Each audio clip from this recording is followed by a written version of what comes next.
오늘 함께 보실 하나님 말씀은 히브리서 12장 1절로 10절 말씀 함께 보겠습니다. 히브리서 12장 1절로 10절 봉독하겠습니다.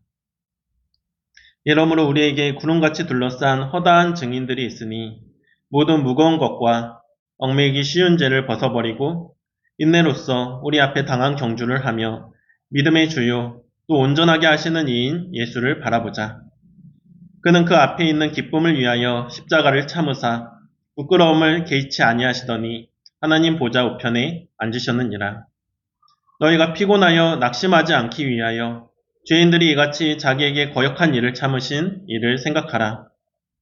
너희가 죄와 싸우되 아직 피 흘리기까지는 대항하지 아니하고 또 아들들에게 권하는 것 같이 너희에게 권면하신 말씀도 잊었도다. 일러스되 내 아들아 주의 징계하심을 경히 여기지 말며 그에게 꾸지람을 받을 때에 낙심하지 말라. 주께서 그 사랑하시는 자를 징계하시고 그가 받아들이시는 아들마다 채찍질 하심이라 하였으니 너희가 참음은 징계를 받기 위함이라. 하나님이 아들과 같이 너희를 대우하시나니 어찌 아버지가 징계하지 않는 아들이 있으리요. 징계는 다 받는 것이거늘 너희에게 없으면 사생자요 친아들이 아니니라. 또 우리 육신의 아버지가 우리를 징계하여도 공경하였거든 하물며 모든 영의 아버지께 더욱 복종하며 살려하지 않겠느냐. 그들은 잠시 자기의 뜻대로 우리를 징계하였거니와 오직 하나님은 우리의 유익을 위하여 그의 거룩하심에 참여하게 하시느니라. 아멘. 여러분 안녕하세요. 오늘은 예수를 바라보자 라는 제목으로 하나님 말씀 전하겠습니다. 이제 11월의 마지막 주일 예배인데요. 시간이 참 빠르게 가죠? 우리가 성령의 은혜를 충만히 받아 우리의 몸과 마음이 정결하게 되고 새로운 마음으로 충만한 기쁨으로 12월 맞이하는 우리 모두가 되길 축복합니다. 한 가난한 청년이 취업이 되지 않는다고 집에서 뒹굴거리다가 하나님께 이런 기도를 했습니다. 취업은 되지 않고 이 청년이 하나님께 기도했는데 뭐라고 하냐면 하나님 제발 저에게 1억 복권이 당첨되게 해주세요. 제발 저에게 1억 복권이 당첨되게 해주세요 라고 기도했다고 합니다. 그러나 복권은 당첨되지 않았습니다. 그 다음 주도 또 그 다음 주도 이 청년이 10주를 계속해서 하나님 제발 복권 당첨되게 해주세요. 간절하게 하나님께 기도하는 거예요. 그런데 당첨이 되지 않자 하나님께 불평하면서 하나님 기도하면 다 들어준다고 하셨잖아요. 근데 왜 복권이 당첨이 안 되는 거예요? 저는 이제 하나님 안 믿을래요 라고 말했다고 합니다. 그러자 하늘에서 소리가 들려왔는데요. 하늘에서 하나님 하시는 말씀이 야, 너는 복권이나 사놓고 말해라. 응? 너는 복권이나 사고 기도해라. 복권도 안 사고 기도하냐? 라고 말했다고 합니다. 청년이 복권도 안 사면서 막 복권 당첨되게 해주세요. 그렇게 기도했다는 거예요. 제가 뭐 복권 사라고 장려하는 것이 아니고요. 우리가 포도 열매 따기를 원한다면 일단 포도나무를 심어야 하는 거잖아요. 일단 나무를 심어 놓으면 아무런 열매가 열리지 않을 때도 있지만 30배, 60배, 100배의 열매가 맺힐 때도 있습니다. 그런데 우리의 모습에 우리 삶에 이런 모습은 없었는지 참 되돌아본 이야기인 것 같아요. 나무를 심지 않으면 당연히 열매도 맺히지 않는 것이죠. 열매를 거둘 수 없는 것이죠. 우리가 새 생명을 얻게 해달라고 부흥하게 해달라고 간절하게 기도하지만 정작 전도하지 않으면서 간구만 하는 이 게으른 청년과도 같은 모습이지는 않았는지 돌아보면서 회개하게 된 이야기인 것 같습니다.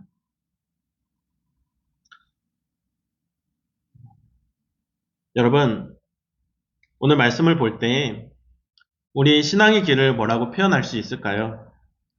본문은 우리의 신앙은 마치 경기장에서 경주하는 선수와도 같다고 말합니다. 1절에 보면 이러므로 우리에게 구름같이 둘러싼 허다한 증인들이 있으니 모든 무거운 것과 얽매이기 쉬운 죄를 벗어버리고 인내로써 우리 앞에 당한 경주를 하며 라고 말합니다. 구름같이 둘러싼 허다한 증인들이 있다. 또 인내로서 경주한다고 말해요. 이 말씀 보면 어떤 모습이 떠오릅니까? 경기장에서 구름같이 모여든 관중들이 막 선수들을 응원하는 모습이 떠오르지 않습니까? 선수들이 경주를 하는데 막 승리하라고 응원하는 모습이 떠오르죠. 여러 경기들이 있는데 하나님을 믿는 우리들이 하는 경주는 어떤 경주일까요? 그것은 우리 한 사람 한 사람이 하나님의 사람으로 성장하고 하나님의 뜻을 이루고 하나님 나라를 함께 만들어가는 경주라고 할 수 있을 것입니다. 우리가 하나님 사람으로 성장하고 하나님의 이 뜻을 행하는 것, 이것을 위해서 하늘에서 구름 같은 허다한 증인들이 응원하고 있다는 거예요. 승리하라고.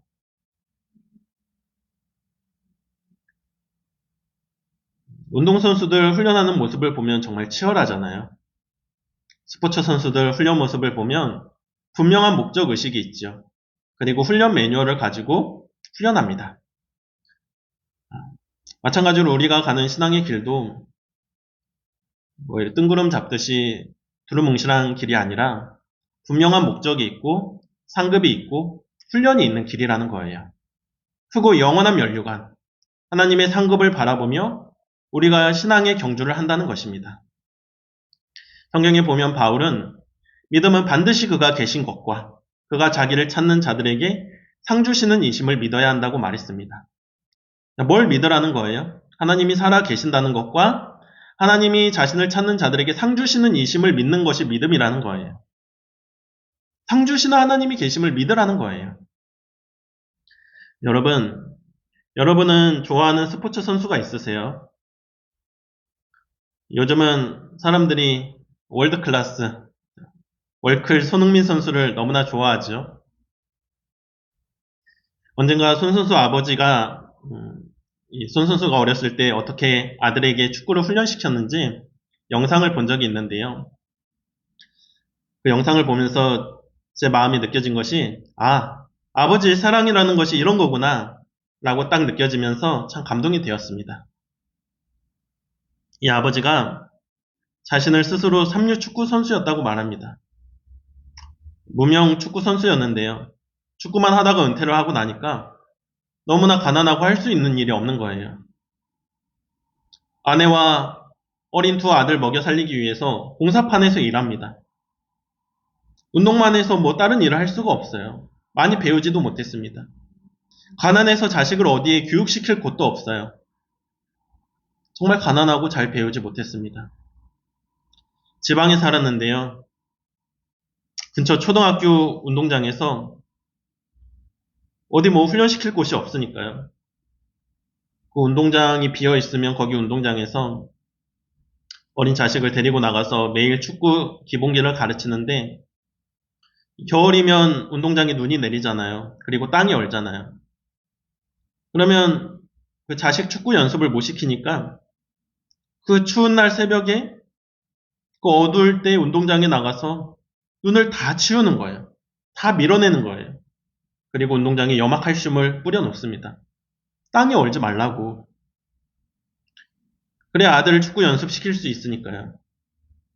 이 아버지가 자신이 삼류 선수라고 생각하니까 자신이 배운 대로 가르치면 자식도 잘 안 풀릴 거라고 생각해서 자식을 훈련시킬 때에는 하나하나 다시 축구 지식을 공부해서 훈련을 시킵니다.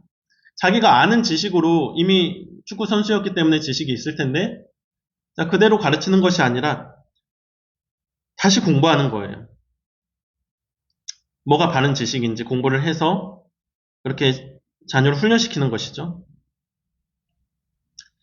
자식들 먹이고 정작 자신은 돈이 없어서 먹을 것도 제대로 먹지 못하고 굶주릴 때가 많지만 비가 오나 눈이 오나 늘 어린 아들이 훈련하는 훈련장에 가서 비가 오면 비를 맞아가면서 눈이 오면 눈을 맞아가면서 훈련하는 모습을 지켜봅니다. 모니터하는 거예요.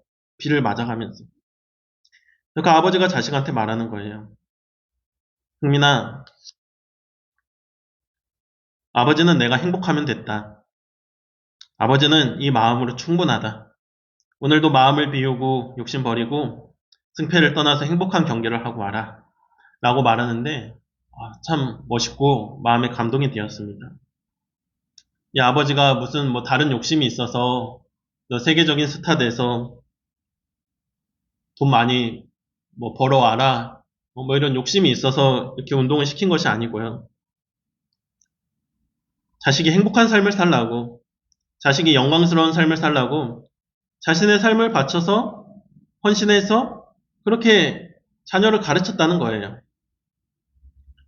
아버지가 이런 사랑과 열정을 가지고 훈련시켰기에 우리 손 선수가 월드클래스가 되고 세계적인 클럽에서 이 주장이라는 무게를 잘 감당하는구나 라는 생각이 들었어요.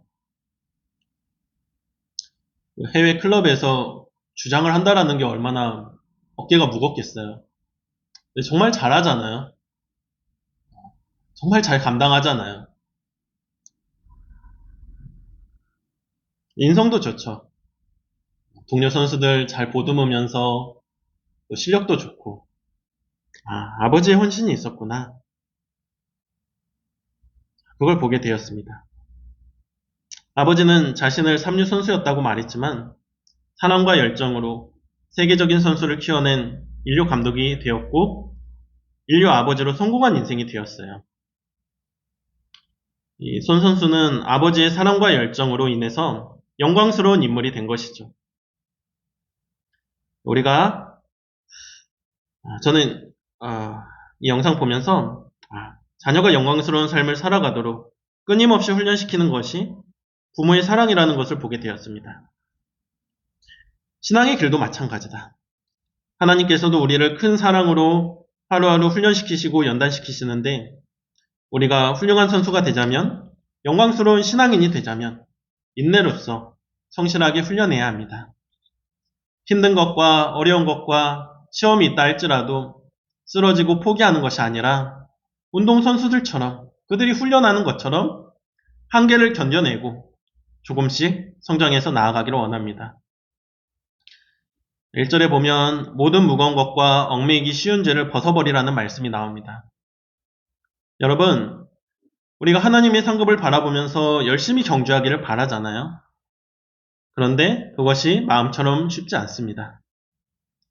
우리가 열심히 경주하길 바라지만 그것을 방해하고 회방하는 우리 안에 무거운 것과 얽매이기 쉬운 죄가 있다는 거예요. 여러분, 우리 인생의 무거운 짐이라는 것이 무엇입니까? 여러분은 살아가는데 어떤 게 무거우세요? 예수님께서는 수고하고 짐진 자들아 다 내게로 오라 내가 너희를 쉬게 하리라고 말씀하셨어요. 우리의 삶이 세상에서 염려와 근심의 무거운 짐을 지고 살아가는 인생의 모습이라는 거예요. 세상 걱정이 너무 무겁다는 거예요. 요즘에는 비트코인으로 좀 고민하시는 분들이 많으신 것 같아요.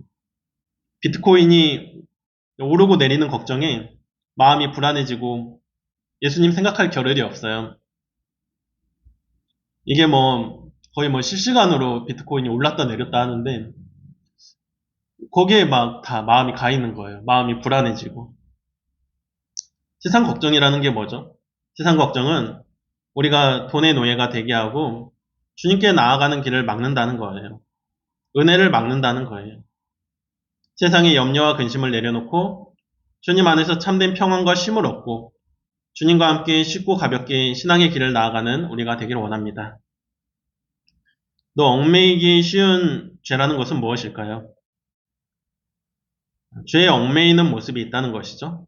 사람 안에 죄를 끊어내지 못하고 죄를 반복하는 관성이 있다는 거예요. 우리 영혼은요, 내가 죄를 지으면 그게 죄이고 잘못된 것임을 알지만 그런데 끊어내지 못한다는 거예요. 이 관성, 습성이 있는 것이죠. 자신만이 아는 죄, 은밀한 죄, 자꾸 걸리고 반복적으로 스스로를 얽매이는 그러한 모습이 있을 수 있습니다. 내 안에 얽매이기 쉬운 죄, 그 죄를 마귀도 알고 있다는 거예요. 항상 마귀는 그것을 노리고 틈타고 들어옵니다. 그 반복적인 죄를 청산하지 않으면 다시 그 죄를 짓게 되고 다시금 우리의 신앙을 무너뜨린다는 거예요. 나의 신앙이 무너지는 그 포인트가 되는 반복적인 죄가 우리 안에 있는 것이죠. 그래서 우리를 얽매이는 그 죄를 벗어버리라고 성경은 말합니다. 자,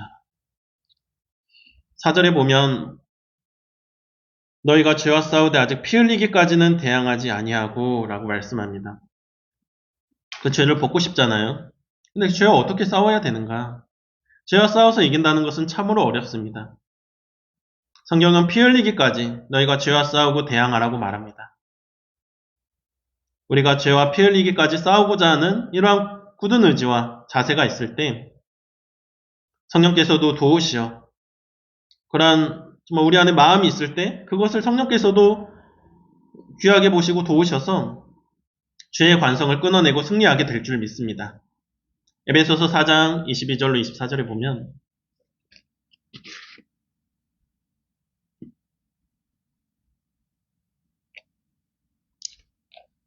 너희는 유혹의 욕심을 따라 썩어져가는 구습을 쫓는 옛사람을 벗어버리고 오직 심령으로 새롭게 되어 하나님을 따라 의와 진리의 거룩함으로 지으심을 받은 새 사람을 입으라 라고 말씀합니다.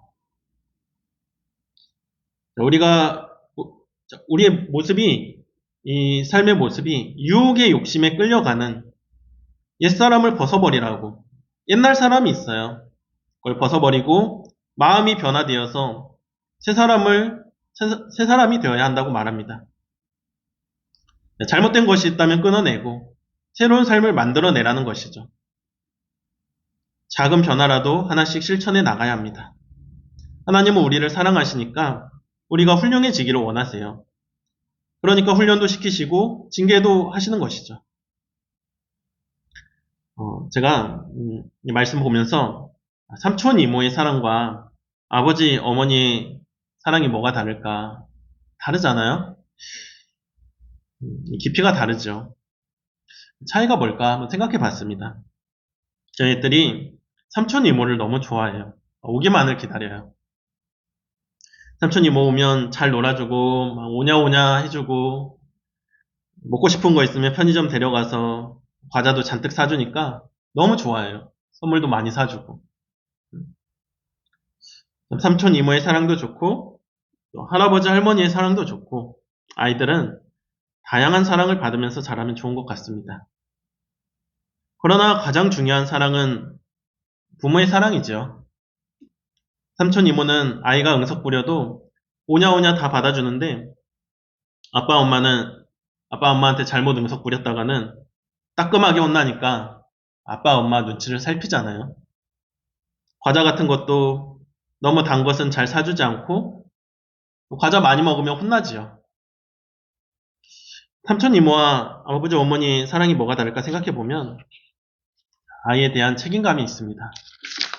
아버지 어머니는 아이에 대한 책임감이 있어요. 그래서 교회에서 사랑하는데 진정한 사랑이라는 것은 무엇일까?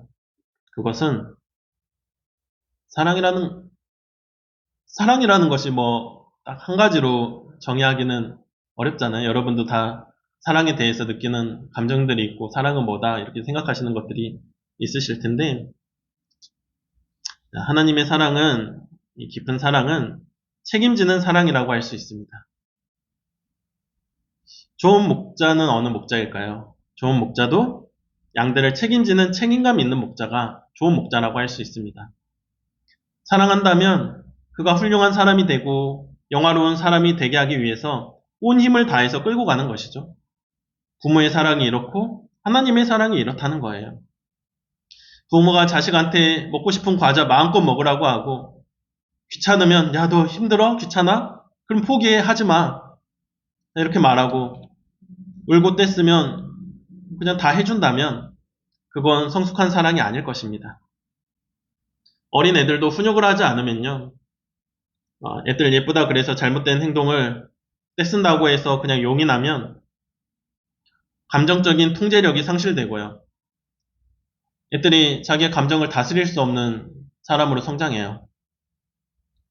그 아이가 자신을 다스릴 수 없는 아이가 될 수도 있기 때문에 부모도 마음이 안 좋을 수는 있지만 반드시 훈육을 해야 합니다.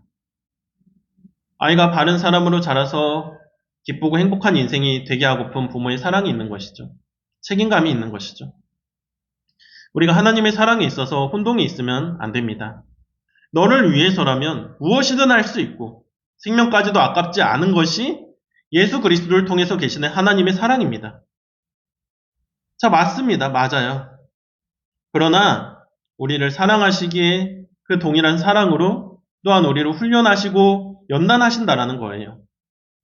생명까지도 내어주신 그 십자가 사랑의 기반 위에서 우리를 사랑의 손으로 빚으시는 것입니다. 성경의 믿음은 바라는 것들의 실상이라고 했습니다. 우리 안에 소망을 두시고 바라는 것들을 하나님께서 이루어 가시는 것이죠. 하나하나 훈련시키시면서 우리에게 두신 소망을 이루어 가시는 것이죠. 하나님의 사랑은 무책임한 사랑이 아니에요. 하나님의 사랑은 책임지는 사랑입니다. 책임지는 사랑이기 때문에 뭐가 따라오는 것이죠? 그렇기 때문에 훈련과 징계도 있는 것인데 우리가 낙심하지 아니하고 깊은 사랑으로 받아들이기를 원합니다. 성경을 볼 때 하나님께서는 이스라엘 백성을 어디에서 훈련시키셨습니까? 광야에서 트레이닝 시켰다는 것을 보게 됩니다. 광야라는 곳은 사막이죠. 황무한 곳이고 우리 신앙에서는 고난으로 해석되죠. 하나님의 훈련이라는 것은 사랑하는 자녀에게 쓴나물을 먹이면서 고난 교육을 시키신 것입니다. 고난의 훈련을 시키셨다. 여러분은 사랑하는 자녀에게 고난의 쓴나물을 먹일 수 있습니까? 근데 하나님은 자녀를 그냥 광야에 홀로 뚝 떨어뜨려 놓은 것이 아니라 광야에 떨어뜨려 놓고 너 혼자 살아남아라 하신 것이 아니라 이스라엘 백성에게 훈련 매뉴얼을 주시고 트레이닝 시키셨다는 거예요. 왜? 우리를 사랑하시니까. 영광스러운 인물이 되기를 바라시니까. 사랑이면서 동시에 훈련 매뉴얼로서 말씀을 주신 것이죠. 그래서 저는 무슨 생각이 들었냐면 누가 좋은 목자이고 뭐가 좋은 설교냐 생각했을 때 겉보기에는 좀 투박해 보일지 몰라도 사랑에 책임을 지는 목자가 좋은 목자이다. 책임감 있는 목자가 좋은 목자이다. 그런데 그 사랑의 책임이라는 것이 구체적으로 뭘까를 생각해 보면 그것은 구체적인 매뉴얼을 제시할 수 있는 목자가 좋은 목자이고 그런 설교가 좋은 설교라는 생각이 듭니다. 여러분 어떤 부모가 좋은 부모라고 할 수 있을까요? 부모는 자식을 다 사랑하죠. 다 사랑하고 다 먹이고 입히는데 그러나 구체적인 매뉴얼을 가지고 자식을 양육하고 교육하고 트레이닝하는 부모는 흔치 않습니다. 매뉴얼을 만들고 어떤 매뉴얼을 만들었느냐 그리고 그것을 지키게 만드는 것이 부모의 수준이라고 할 수 있을 것입니다. 하나님의 광야 고난 교육에 대해서 말했는데요. 자녀에게 고난의 쓴나물을 먹인다는 것은 높은 사랑의 경지입니다. 먹는 것, 입는 것, 배우는 것 등 아이에게 필요하다면 가장 좋은 환경에서 최고의 교육을 하고 싶어 하는 것이 부모들의 마음이 아닙니까? 그러나 온실에서 자란 꽃이 꼭 화려하고 폭풍 가운데 잘 견디는 것은 아닙니다. 캘리포니아 대학교의 연구에 의하면 행복지수가 가장 높았던 사람들은 살아가면서 적절한 좌절과 결핍을 경험한 사람들이었고 이들은 스트레스 지수가 가장 낮았다고 합니다. 좌절과 적절한 결핍을 경험한 사람들이 가장 행복한 인생을 살더라. 그리고 다가오는 좌절에 대해서도 가장 잘 견디는 것으로 나타났다고 합니다. 자녀에게 적절한 좌절과 결핍을 경험하게 해야 합니다. 온실안의 화초로 키우면 안 된다는 거예요. 자녀들도 고난받을 권리가 있습니다. 자녀에게 주어진 광야권을 침해해서는 안 되는 것입니다. 유대인들은 고난의 역사를 후손들에게 교육시키는데 온갖 정성을 쏟습니다. 그들의 교육 매뉴얼을 보면 애들을 고생시켜요. 고난의 역사를 알게 하고 고생을 시킵니다. 쉽게 갈 수 있는 길도 일부러 고난을 주면서 쉽게 갈 수 있는데 그 앞에 올무를 놔가지고 결핍을 주면서 쉽게 가지 못하게 만듭니다. 자녀들이 살아야 할 세상은 온실이 아니라 사계절이 있는 치열한 전쟁터라는 거예요. 여러분, 자녀가 잘 되기를 원한다면 과잉 사랑, 과보호의 유혹에서 벗어나서 스스로 결핍과 좌절, 고난에 적응할 수 있는 자녀로 양육해야 합니다. 고난은 지혜의 잎을 자라게 하고 폭풍 속에서도 견실한 인생의 열매를 맺게 하는 생존력과 적응력을 향상시켜줍니다. 시편 119편 71절에 보면 고난당한 것이 내게 유익이라 이로 말미암아 내가 주의 율례들을 배우게 되었나이다 라고 말씀합니다. 유대인들의 성공 비결은 고난 교육을 통해 자녀들에게 역경을 극복하는 능력을 어려서부터 길러주었다는 거예요. IQ와 EQ보다 AQ가 높은 사람이 성공하는 시대가 된다고 합니다. AQ는 A는 adversity입니다. adversity. 이 고난이에요, 고난. 번역하면 역경지수라고 할 수 있습니다. 수많은 역경에도 굴복하지 않고 냉철한 현실 인식과 합리적인 판단을 바탕으로 끝까지 도전하고 목표를 성취해 나가는 능력을 말합니다. 역경지수가 높은 아이가 학습 동기도 높고 주도적인 학습 능력도 뛰어나다고 합니다. 역경은 사람을 겸손하게 하고 역경은 사람을 지혜롭게 만들며 역경은 사람을 강하게 만들어줍니다. 역경 지수가 높은 아이는 실패할 때 다른 사람에게 책임을 전가하거나 비난을 돌리지 않고 스스로를 비난하거나 비하하지 않으며 직면한 난제를 얼마든지 해결할 수 있다고 낙관합니다. 신명기 32장 11절과 12절에 보면 마치 독수리가 자기의 보금자리를 어지럽게 하며 자기의 새끼 위에 너풀거리며 그의 날개를 펴서 새끼를 받으며 그의 날개 위에 그것을 엎는 것 같이 여호와께서 홀로 그를 인도하셨다라는 말씀이 나옵니다. 독수리와 같이, 독수리 새끼와 같이 여호와 하나님께서 그렇게 인도하셨다.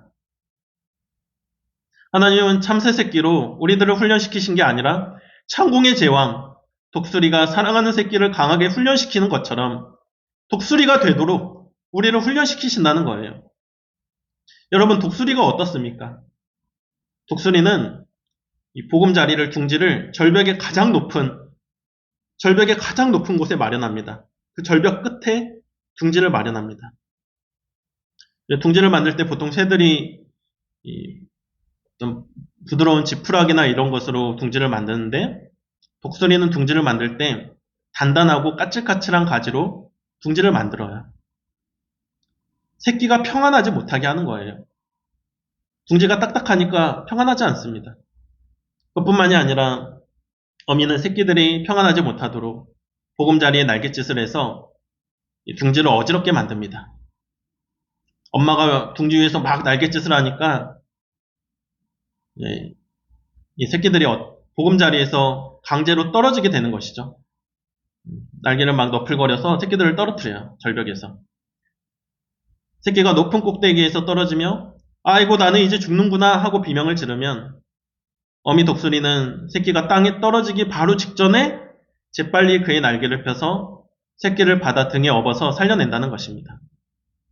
자, 이것이 독수리가 자녀를 양육하는 방식인데 하나님이 그 백성, 믿는 자들을 훈련시키는 방식도 이와 같다라는 거예요. 어미 독수리가 새끼에게 이런 고난의 훈련을 수없이 반복하면서 창공의 재앙으로 만들어내는 것 같이 하나님도 그렇다는 것입니다. 하나님은 참새 같은 연약한 새보다는 독수리 같은 강한 인물로 만들기 위해서 우리들을 연단하십니다. 이 고난교육이 하나님의 훈련 방식이었다는 것을 알고 그것을 자신의 자녀에게 적용하여 키워낸 미국의 어떤 한인 목사님이 계십니다. 자녀가 어릴 때부터 신문 배달도 시켜서 용돈도 스스로 벌게 하고 성경 암송도 정말 많이 시키고 하여튼간 고생 할 수 있는 것은 다 시키는 거예요. 아이가 어려서부터 일부러 고생시키는 거예요.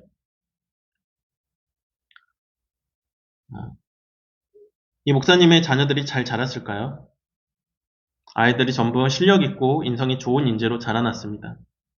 대개 한인들이 교육열이 높으니까요. 미국의 한인들 자녀들 보면 대부분 아이비리그로 진학한다고 합니다. 그런데 문제는 대학은 좋은 대학을 나왔는데 미국 사회에 적응해서 일하는 것에 어려움을 겪는 거예요. 소수민족이 미국 사회에 적응하려면 실력뿐만이 아니라 인성이 정말 좋아야 한다는 것입니다. 근데 고난교육을 시키니까 아이들이 실력만 좋아질 뿐만 아니라 인성이 겸손해지고 좋아진다는 거예요. 근성이 좋아질 뿐만이 아니라 인성이 좋아진다. 제가 이 목사님 자녀가 어떻게 자랐을까 궁금했었는데요. 근래에 뉴스를 보고 깜짝 놀랐습니다. 이 목사님 아들이 미국의 법무부 차관으로 임명됐다고 해서 깜짝 놀랐어요. 실력도 실력이지만 인성적으로 미국 주류 사회에서 증거를 받은 것이죠. 한인이 법무부 차관이 된다는 게 얼마나 어렵습니까? 인성면에 있어서도 증거를 받았다는 거예요. 하나님의 훈련에는 실패가 없습니다. 본문에서 징계라는 말은 훈련이라는 뜻을 포함합니다. 운동선수가 기록을 단축하듯이 우리의 신앙의 삶도 수준을 꾸준히 높여 나가야 합니다. 5절에 보면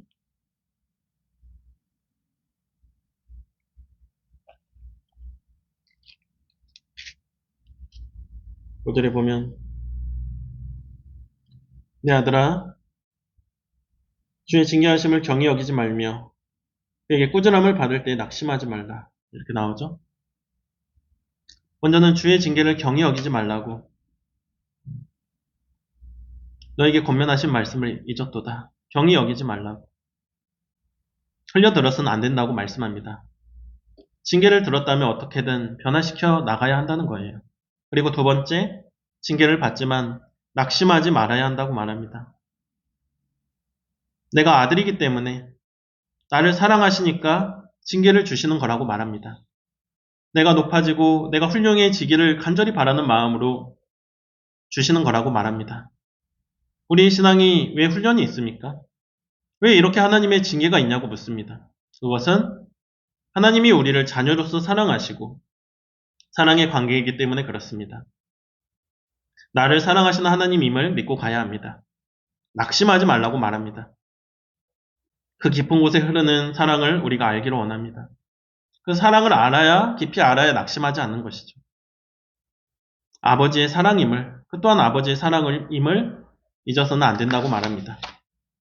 7절과 8절 보면 너희가 참음은 징계를 받기 위함이라 하나님이 아들과 같이 너희를 대우하시나니 어찌 아버지가 징계하지 않은 아들이 있으리요. 징계는 다 받는 것이거늘 너희에게 없으면 사생자요 친아들이 아니니라. 아멘. 아들이 아니면 징계도 없다는 거예요. 너네가 아들임으로 징계가 있고 사랑하는 아들임으로 포기하지 않으신다는 것입니다.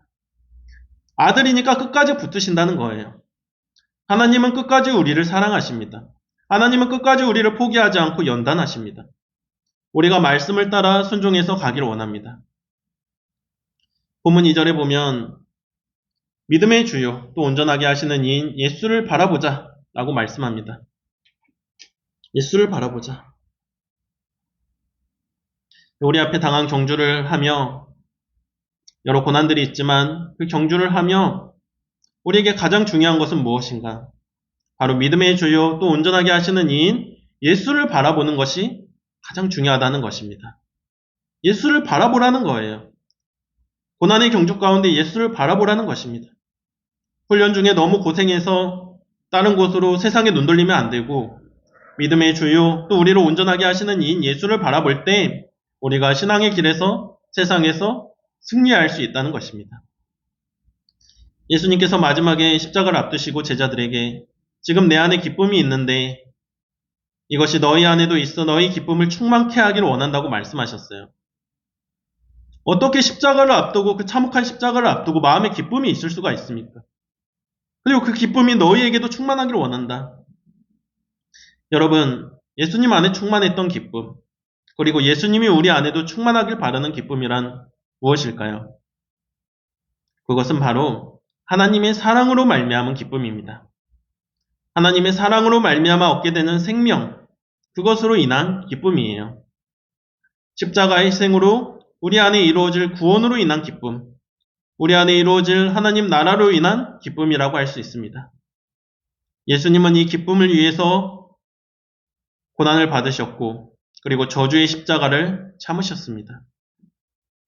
혹독한 십자가의 고난을 감내하셨습니다. 우리가 신앙의 길 가운데 정말 기쁘기를 원한다면, 영원한 기쁨을 얻기를 원한다면 모든 죄악을 용서하시고 대속하신 예수님의 보혈의 십자가를 바라보고 가기를 원합니다. 죄인들에 대해 오래 참으사 죄인들을 구원하신 예수님의 끝없는 사랑과 인내를 생각해야 합니다. 예수님이 십자가에서 보여주신 사랑과 인내는 늘 우리 삶에 큰 도전이 됩니다. 십자가를 참으신 예수님의 사랑과 인내가 우리 신앙의 경주의 표대가 되어야 합니다. 여러분, 예수님은 하나님을 향한 믿음, 그리고 부활에 대한 소망과 우리를 향한 사랑으로 당신에게 주어진 경주를 인내로서 온전히 완주하셨습니다. 다 이루셨습니다. 그러므로 신앙의 경주를 완주하기를 원하는 여러분, 믿음의 주요, 온전하게 하시는 이인 예수를 바라봅시다. 예수님처럼 하나님이 주시는 기쁨, 그 부활을 바라보며 우리 앞에 당한 이 믿음의 경주, 어떤 고난이 있다 할지라도 하나님께서 가라고 하시는 이 거룩한 신앙의 경주를 모두 끝까지 인내로서 완주할 수 있기를 주님의 이름으로 축복합니다. 기도하겠습니다.